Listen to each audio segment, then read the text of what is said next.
شروع اللہ کا نام لے کر جو بڑا مہربان نہایت رحم والا ہے۔ جب آسمان پھٹ جائے گا اور جب تارے جھڑ پڑیں گے اور جب سمندر ابل پڑیں گے اور جب قبریں اکھیڑ دی جائیں گی، تب ہر شخص معلوم کر لے گا کہ اس نے آگے کیا بھیجا تھا اور پیچھے کیا چھوڑا۔ اے انسان، تجھ کو اپنے رب کریم کے بارے میں کس چیز نے دھوکہ دیا؟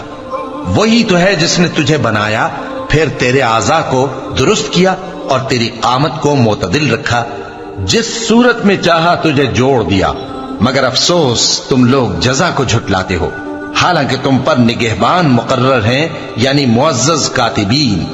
جو کچھ تم کرتے ہو وہ اسے جانتے ہیں۔ بے شک نیکوکار نعمتوں کی بہشت میں ہوں گے اور بدکردار دوزخ میں، یعنی جزا کے دن اس میں داخل ہوں گے اور اس سے چھپ نہیں سکیں گے۔ اور تمہیں کیا معلوم کہ جزا کا دن کیسا ہے؟ پھر تمہیں کیا معلوم کہ جزا کا دن کیسا ہے؟ جس روز کوئی کسی کے کچھ کام نہ آ سکے گا اور حکم اس روز اللہ ہی کا ہوگا۔